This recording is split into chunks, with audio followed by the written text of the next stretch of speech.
नमस्कार दोस्तों, भगवान की दुनिया में आप लोगों का बहुत बहुत स्वागत है। आज हम बात करते हैं हिंदू धर्म के 16 संस्कारों के बारे में। सबसे पहला संस्कार है गर्भधारण संस्कार। इस संस्कार में स्त्री अपने गर्भ में अपनी संतान को धारण करती है, जिसे हम गर्भधारण संस्कार कहते हैं। दूसरा संस्कार है पुंसवन संस्कार। धार्मिक शास्त्रों के अनुसार गर्भधारण के 2-3 महीने बाद किया जाने वाला संस्कार पुंसवन संस्कार कहलाता है। गर्भ में पल रहे शिशु की सुरक्षा के लिए यह संस्कार किया जाता है। फिर आता है सीमंतोनियम संस्कार।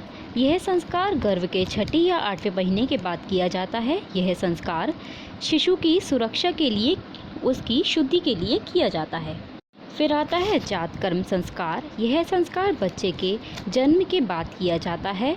इस संस्कार में बच्चे को घी अथवा शहद चटाया जाता है। इससे बच्चे की बुद्धि का तीव्र विकास हो सकता है। फिर आता है नामकरण संस्कार। इस संस्कार का बहुत अधिक महत्व है। इसमें बच्चे के जन्म नक्षत्र को ध्यान में रखते हुए शुभ नक्षत्र में बच्चे का नाम दिया जाता है। फिर आता है निष्क्रमण संस्कार।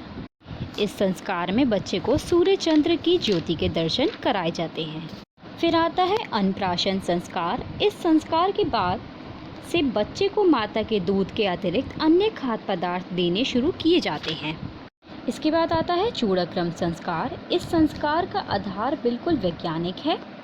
इस संस्कार में बच्चे के बालों का उतरना अथवा उनका मुंडन किया जाता है। फिर आता है विद्यारंभ संस्कार। इस संस्कार में बच्चे की शिक्षा का आरंभ किया जाता है। बच्चे को ज्ञान की प्राप्ति कराई जाती है। इसके बाद आता है कर्णभेद संस्कार। इस संस्कार का आधार बिल्कुल वैज्ञानिक है। बालक की शारीरिक व्याधि से रक्षा के लिए किया जाता है। इसमें बच्चे के कान को भेदन किया जाता है। इसके बाद आता है यज्ञोपवीत संस्कार।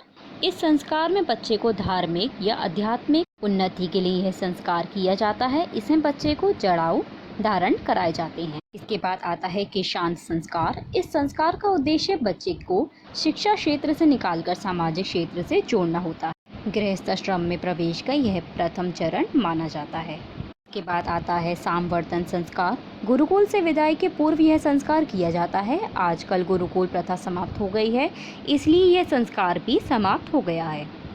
फिर आता है विवाह संस्कार। अपने बाद अपनी पीढ़ी का अंश इस दुनिया में आ जाए, इसलिए यह संस्कार किया जाता है।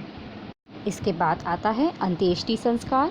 जब मनुष्य का शरीर इस संसार के कर्म करने योग्य नहीं रह जाता, मन की उमंग भी समाप्त हो जाती है, तब इस शरीर का जीव उड़ जाता है। इसे हम अंतिम संस्कार भी कहते हैं। अगर वीडियो अच्छी लगी हो तो इसे लाइक शेयर कमेंट करना मत भूलिएगा। सभी को मेरा राधे राधे।